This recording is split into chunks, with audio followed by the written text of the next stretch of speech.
to introduce Kevin Shipp. Thank you, Jeannie. God bless you. Thank you. Thank you, Jeannie. Arrest Hillary! Amen, brother. We'll be right back. Yeah. Let me take an hour. I'll be right back with the Jezebel in chains. Don't we wish? I like to refer to myself as a recovering CI officer. As a matter of fact, some of you know this. I go to CI Officers Anonymous weekly meetings. And actually, that recovery group is not 12 steps. It's actually 24 steps. And the first 12 steps, we have to learn how to tell the truth again, and that's really painful. But you know, there are some perks, I have to say. There are some perks to being a CI whistleblower, believe it or not. For example, my mail is open before I get it. That helps. My cell phone turns itself on and off. I don't even have to do that personally. My wife and I get lost. That's kind of what we do, is get lost when we travel. And but if we do, there's always somebody following us, so we can run back and ask directions. It doesn't get much better than that, really. So some of you know my story, and I always start with this, because we always need to remember that the United States Constitution is not just a nice philosophical document or a way that a country should do business. It is the supreme law of our land. And our entire criminal justice system is superseded and ruled by the U.S. Constitution. So if anybody, including a government official or agency, violates the Constitution, that is a felony or multiple felonies. And as some of us know here, we have government officials that have committed multiple felonies. They're still walking around today unindicted. I'll talk about some of that more in the training session afterwards. It's very serious and very concerning what's going on in the government regarding these indictments that are supposed to happen and are not happening yet. And we as Americans and believers, we need to stay on that and stay on BAR and the DOJ to make sure that happens. And it's not looking real promising, frankly, right now, which does not surprise me knowing the deep state. My eye-opening event came as I rose up, and I was on the 7th floor in the director's staff, and I was doing an international investigation of CIA computer systems around the world, and that's all I can say there. But I found that there was a vulnerability where any foreign intelligence agent, terrorist, what have you, could go into any visa section in any embassy in the world, go in through the computer and identify our covert agents. Chief of stations, which means they could identify every asset that we had recruited, etc. Now, you would think that would be serious, wouldn't you? I put together a very detailed investigative report, took it back to CIA headquarters, called the office responsible for protecting our agents and said, listen, I've got this investigation I've done. It looks like this could be bad. I think you need to see it. Put it in the mail to us and we'll look at it. I'm like, great. So I put it in the internal CIA routed tracked mail system. Gave him about a week. I called a week later and said, have you had a chance to see my investigation? And the response was, what investigation? What report? I'm like, okay, moron. Tell you what I'll do. I'm going to hand carry it over to CIA headquarters and I'll give it to you personally so your division chief can look at it. So I did that. I traveled over to CIA headquarters, went to the executive officer's desk, handed the report across the desk to her and said, you need to read this and your chief probably does too. Gave another week for them to kind of digest it. I called a week later. Okay, have you had a chance to read my report? The response was, what report?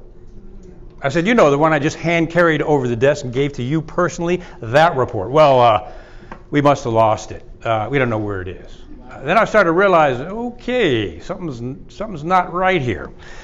I get back to the office, and on the internal secure line, I get this phone call from that division chief saying, Kevin Shipp, yes, sir, this is so-and-so, a high-level CI officer. I am ordering you to drop this investigation and drop it now, or it's your career.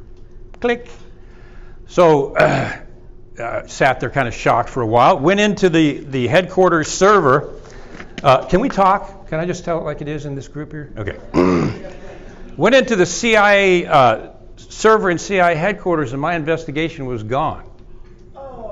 It had been erased from the server, allegedly, never to be seen again, sadly for them. knowing them, I kept hard copies of everything I did. So I scanned it back in, put it back in there. And that's just the beginning. To make a long story short, I was approached by some senior officials, government officials outside the CIA who had seen my report and said, look, we need to talk to you. Come over to Main State, up to the senior IG. They looked at my report and they said, we think there's something bad here. We're going to do an investigation. Don't tell the CIA we're doing this. Keep your head low. Don't say anything to anybody. We're going to travel around the world. We're going to go through the embassy, see if we can do this. And in about 3 months, you'll hear from us. I was like, over to you. 3 months later, I get a call from this official. He goes, Kev, you need to come over to state immediately. So I went over there. There were 2 senior IG officials there, and they proceeded to tell me that it wasn't just as bad as I thought. It was worse. So an investigation was done, and to make a long story short, it wound up with a big meeting at the Department of State with senior state officials, the senior CIA officer, division chief responsible for doing this at one end of the table, the IG guys at the other end, and a real kind of famous former CIA guy there, and me as the Department of State proceeded to rebuke the CIA for putting the lives of its agents at risk for over 10 years in an official rebuke that went out to the entire intelligence community about that thick, so everybody saw what the CIA had done and what they tried to cover up. And I'll never forget the feeling going back to headquarters. It's like I've got this laser dot on my chest. It's like, uh-oh. So we were put on, I was assigned to a secret base here in the United States. I can't say where that is, but since, just you and me talking, you can go to the front page of the New York Times under Charlie Savage's article. And Charlie did, I do not like the New York Times. In Charlie's case, he was kind of cut from a different cloth. There's a front page on the New York Times about this event, and Charlie goes into more detail than I can. If I was to do that, well, the reason I'm still standing here is that I know what to say and what I can't. So we were put, I was ordered to move on to this base with my family, and subsequently we were poisoned pretty badly. My wife came running into the kitchen. She's bleeding out of her nose. Her gums were bleeding. She had bruises all over her body. She lost her short-term memory. She was bedridden on morphine. She had dementia. My oldest son, his immune system was so shot that the doctor said it looked like he was exposed to a burst of radiation, his words. So I realized, all right, it's time to fight this. So that's where the battle began. And without the CIA knowing it, I did my own environmental studies, collected my own samples, got affidavits from the people on the base. And during that time, I trapped our house. I was them. I know what they do. So I trapped all the windows and doors while we were gone. I came back in. Sure enough, all the seals were broken. They'd broken into the house. And it's funny. It was so super sophisticated that what I did was I got a Radio Shack voice-activated tape recorder. And I put it in the silverware holder on top of the refrigerator. So when they broke in, it kicked that thing on, and we taped everything they were doing. The CIA is so sophisticated. Sometimes they're stupid. So we got them, and then we came in a second time. I got an attorney, and they had painted a chemical on the ceiling to cover up what they had put in there. We think it was mustard gas. What they didn't know, though, is you can go into a house, and if you're looking for a toxin or toxic mold or mustard, whatever it is, if you use a UV light, it'll show up substances that will not show up under a typical light spectrum. Well, I put that UV light on there, and they had big brush strokes of the chemical they didn't think that we would see on there. So things got fun. So I decided, all right, as the saying goes, you can do something to the man, but you don't mess with his family. And I decided to fight them. So what I did, and it would be funny if it wasn't so tragic. What the CIA does, I turned around and I filed suit, a personal injury suit against the CIA, just me and their staff of 12 attorneys. First thing I was told by them was, well, in the first place, Mr. Shipp, you can't use an outside attorney because they don't have the clearance, and I'll show you in a moment. That's how they do it. What they told me was, you have to use a CIA attorney for your suit. I'm serious. And we'll give you a list of CIA-approved attorneys, and you can only pick one of them. Now, how do you think that deck is stacked? So what I did, right here in Texas, his name is Clint. I wish I could mention his last name because he's a hero. He's had enough. He just wants a normal life.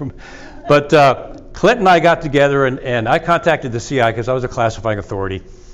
And we told the CIA, looks like there's toxic mold in our house.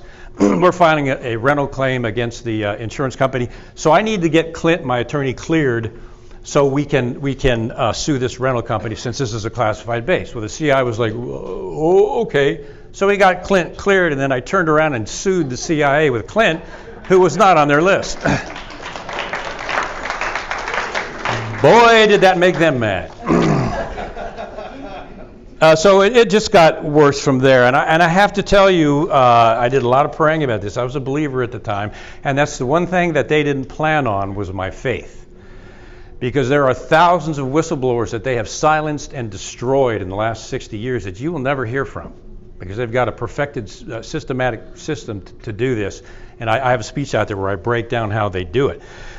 But I was a person of faith, so I prayed a lot about what do I do about this? And this is what God gave me personally. And it's one of those things where the Holy Spirit just speaks to you with that verse, and there's no question about it. And it's Ephesians 5:11 through 14. And have no fellowship with the unfruitful works of darkness, but rather reprove them. For it is a shame even to speak of those things which are done of them in secret. But all things that are reproved are made manifest by the light, for whatsoever does make manifest is light. Wherefore he says, awake you that sleep and arise from the dead, for Christ shall give thee light. That was my verse. That's when I wrote From the Company of Shadows. That's when I built the code in there, and that's where we went for the brass ring. And a lot of this is in the book and interviews that I've done, so I don't want to go into the details of the rest of that. But it was a pretty crazy time, and I have to tell you, if it wasn't for my faith, I would not be standing here. I had 3 near-death events that happened that were not successful. My wife never recovered. She got serious PTSD and is still ill. My oldest son, his immune system is still damaged. So if it wasn't for my faith, one of the things I did was I was a red cell tiger teamer. And my job was to penetrate certain agency facilities and see how far we could get in. And I got in.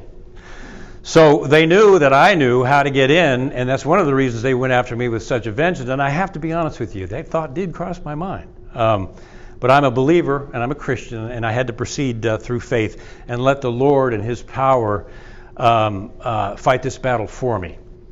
One night, and I'm going to move into the shadow government here and how they do this.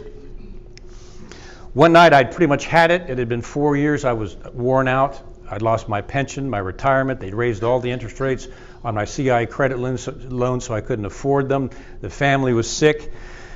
And I was laying in bed, and I lifted up my hands to the Lord, and I said, Look, I just can't take this anymore. This is just too much. It was 24/7 for 4 years. And I said, you got to help me. I fell asleep with my right hand in the air. And I got up the next morning, no answer. I'm like, all right, I've had it. No answer. What'd you put me through this for? And knowing the Lord and having a deep faith through a lot of things throughout my life, I said, all right, one last time, I'm going to open the Word and I'm going to get into it, but I don't feel like it. I opened up to Psalm 41, where it says, do not be afraid.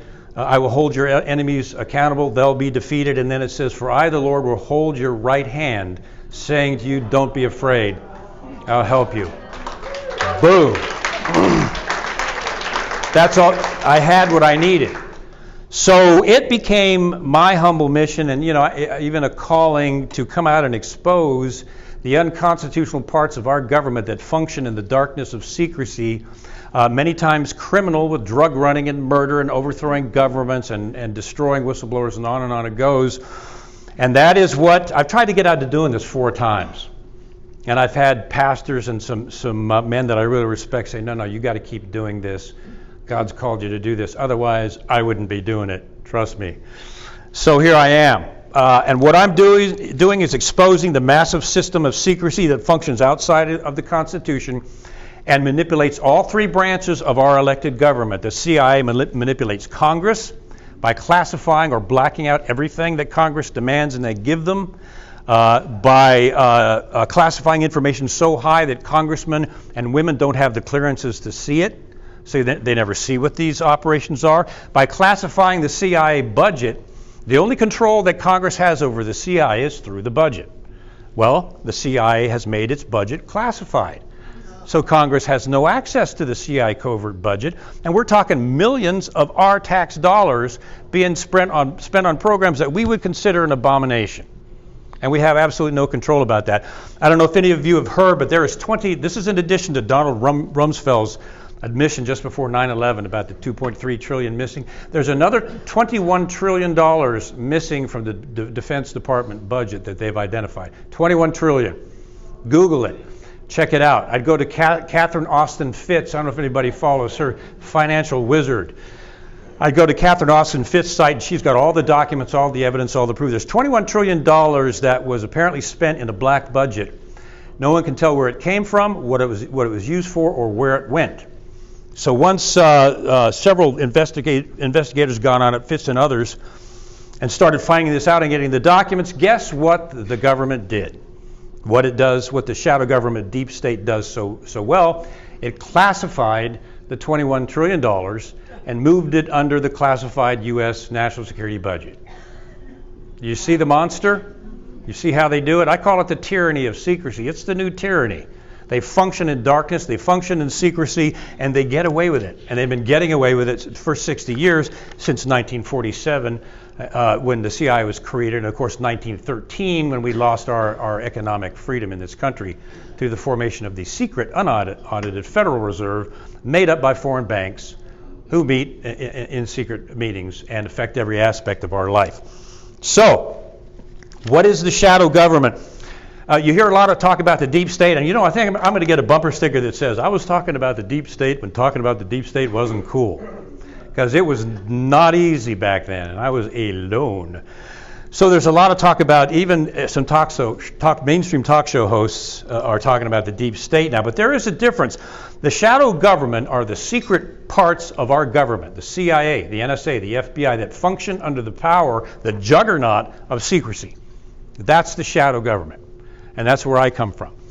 The deep state, just in my view, based on what I've seen, is different in that the deep state, the shadow government functions with secrecy, the deep state functions with power and money. And that would include the military-industrial congressional complex. We've heard of the military-industrial complex. You know what Eisenhower originally called it? He called it the military-industrial congressional complex because Congress was so enmeshed into the MIC in terms of corruption and manipulation that Eisenhower put Congress in, it was MICC. And they eventually said, well, you can't really put Congress in there. That's really stinky. Take it out. So he took it out and then called it the military-industrial complex. Is that still happening today? Is Congress still controlled and manipulated by the military-industrial complex? You better believe it is, man. I mean, all the way, all in, 100%. And that includes both parties, both the Democrats and the Republicans. They're one and the same. We think we have two parties in this regard, in the regard of the deep state. No, we do not. But what the shadow government does is it manipulates the deep state through the power of secrecy. All these secret military programs and the military-industrial complex, Lockheed Martin, Boeing, and others, they have to do all these programs in secret contracts. Well, guess who controls the secret contracts? The shadow government and the CIA, and they're all papered, meaning they sign CIA secrecy agreements like I did, and if they talk about it to anyone, they can be arrested and put in jail. So the shadow government controls literally the deep state and Congress, and as we saw with the war in Iraq, the shadow government controls the White House and the presidency, with false intelligence from George Tenet that went to George W. Bush, who I'm not a fan of personally, and wound up in the Iraq War, and it's being taught at the War College that is the single biggest military mistake in U.S. history was the invasion of Iraq.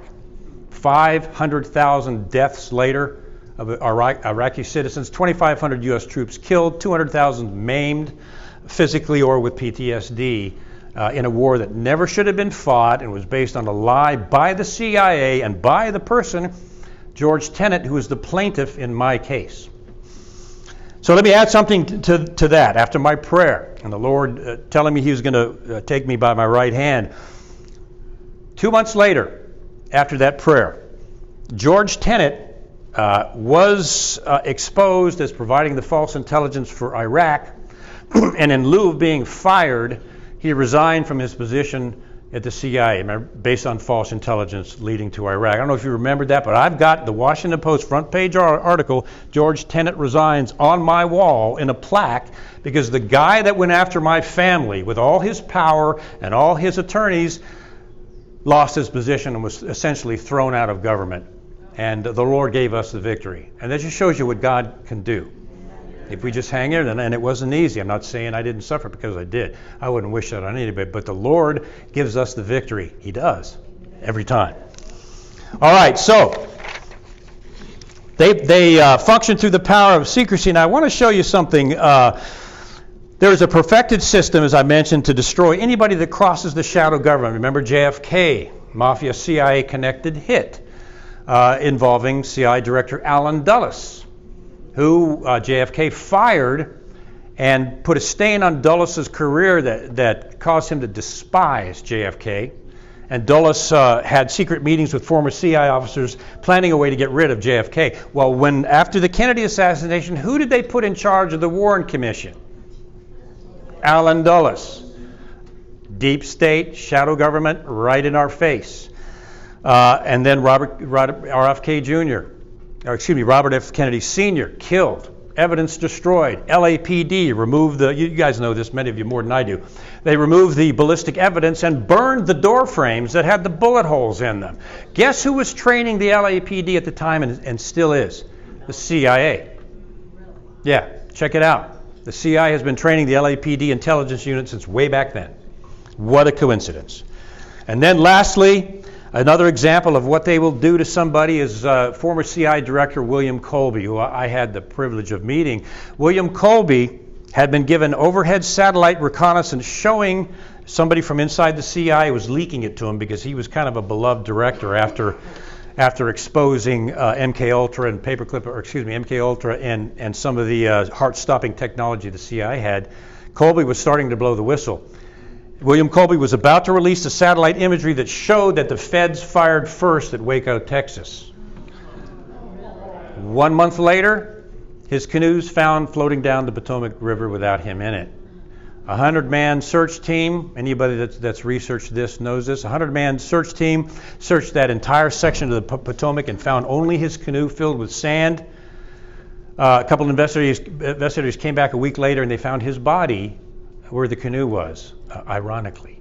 And it's pretty clear to me that he was murdered. He was about to come out. He was due to testify, actually, to Congress. This happened on a Sunday. He was due to fly to Washington on a Monday and release more of what he had. This is dark, ruthless, murderous, and disgusting. We, the people, need to expose this and stay on this every chance we get. That's why I love seminars like this, because everybody here is a critical thinker, and we hold our government accountable, and we pick these things apart as citizens and investigators, and that's the only thing we have left in this country, is us, really. So, what does the shadow government do when it wants to hide something? Well, you remember I'll try to stay with the microphone here. You remember the NSA surveillance program? Congress threw up its arms and, you've got to tell us about this NSA program or else. The NSA is like, well, it's too classified, you don't have the access, we can't tell you. You better, or we're gonna hold you accountable, which of course never happens. We're gonna hold you accountable, so you better give us those documents. So they said, okay, all right, we'll give you the document, and here it is. Can you read that? Yeah. Okay, so if you remember the Robert Mueller appointment, remember when they appointed Robert Mueller as the special counsel? I have a copy of Robert Mueller's appointment here. It's exactly what his special counsel duties were. And they're at the bottom of this page. Are we seeing a pattern here? Yeah? This is the shadow government, everybody, the power that it has over Congress to not give them anything through the power of secrecy. You remember the CIA torture program, and it wasn't all just waterboarding everybody. It was worse than that. But they demanded to show us what the CIA is doing with the torture report. No, we're not going to do that. It's a CIA program, and we're fighting the war on terrorism, and this has to be done. Well, Congress says, you better give us that. You better show us that information, or else, Congress says again. Well, so the CIA provides the necessary information to Congress. Okay, we've done our job. Now go away and shut up, because there's nothing else you can do. In my humble case, when I had so much evidence against them in my case that the CIA had a secret meeting with the judge and coerced the judge into issuing a gag order on me, and not just me, my family, my wife and kids. I would go to prison if I violated this gag order, not to mention the state secrets privilege. Well, they refused to give me a copy of the gag order for a year. And they said, it's too sensitive. Your gag order is classified. And you see, I was them. I know them. So I was like, yo, mama, it is. So we put the pressure on them, so they finally provided the gag order. Here's page 1. And here's the meat of it. Here's page 2. Now, can anybody tell what I'm gagged by? No. I sure couldn't.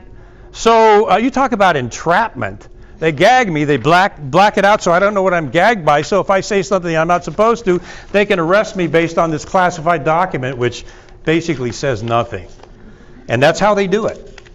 It is, I call it the tyranny of secrecy. It is the new tyranny in this country through the shadow government and the secret agencies that use our tax dollars and billions of dollars of budgets to engage in abominable activities that we'll never know about, nor will our congressional representatives ever know about.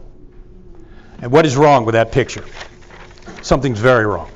Now let me mention something to you that's kind of chilling. Hillary Rodham Clinton. I know because I was there as First Lady just after Bill Clinton was elected. As First Lady, and this is just between us, we're just talking, just friends, right? As First Lady, the CIA was ordered to give Hillary Clinton a top secret SCI CIA clearance with no background investigation, no polygraph, no nothing, and complete violation of all the DSKID regulations that regulate clearances. Was just carte blanche given a shadow government CIA top-level clearance as First Lady, and she has worked that puppy ever since. I know from the, I can't mention his name, a Secret Service guy of rank who was inside the White House when the Clintons were there. Secret Service people were retiring in droves from the Clinton detail. He retired. He got so disgusted because on the White House Christmas tree, not the one we see out on the press, but on the White House Christmas tree, the Clintons were hanging dildos, sex toys, and other despicable things from the Christmas tree in the White House. I mean, these people are nasty, they're wicked, they're into the occult, and that's why they thought Hillary would win, because they thought her channeling and witchcraft would do it, and it didn't. Because why? Because of us. Because we're here. So, but what is shocking is the number of people connected to Hillary Clinton that protected her, tried to get her elected, and then staged a false coup against Donald Trump to protect her. These are the people that Hillary Clinton has power over. Listen to this. James Clapper was part of the coup to stop Donald Trump, get Hillary elected, and then eventually remove Donald Trump. John Brennan, an attempt to put Hillary in power, and then once that didn't work, he staged the soft coup against President Donald Trump, and I got a whole lecture on that, maybe someday. John Brennan, guess who else has protected Hillary Clinton since HSBC Bank and the Clinton Foundation? James Comey. What does this woman have? What kind of power does this woman have over these people?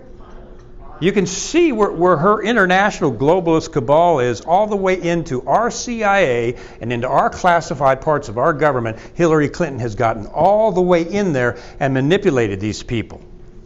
Samantha Powers, the UN ambassador, who Obama used to unmask 300 people's names in the Trump administration and people connected with that. What in the world is the UN ambassador, Samantha Powers, doing unmasking NSA surveillance? What the heck? All to try to get Hillary Clinton elected and stopped Donald Trump. And of course, Peter Strzok and the rest of them. The connections that this lady has in the shadow government is just astounding.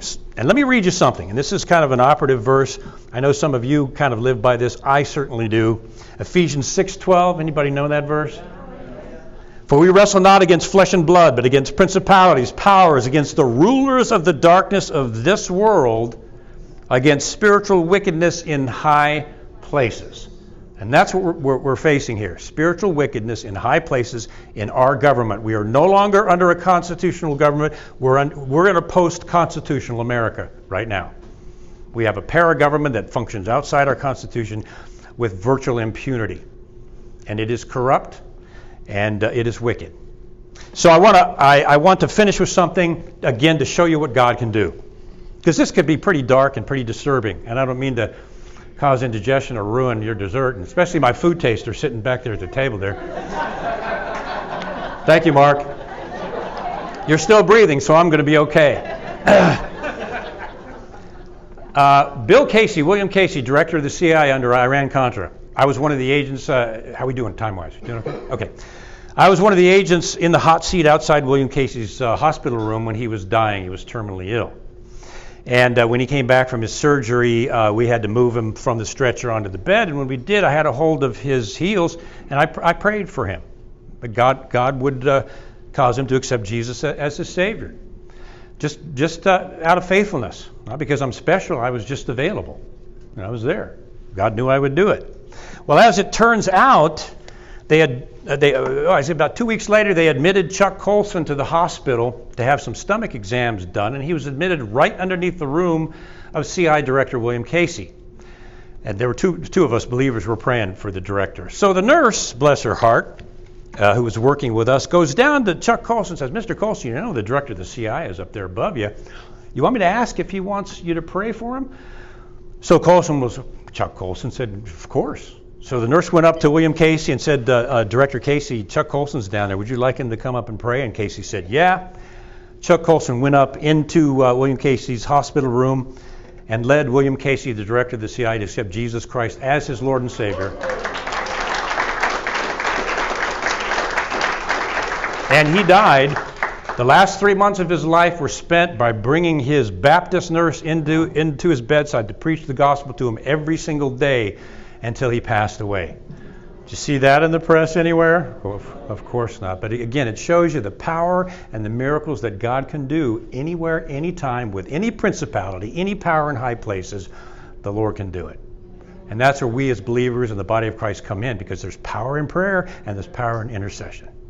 So anyway, thank you guys. God bless you and appreciate it.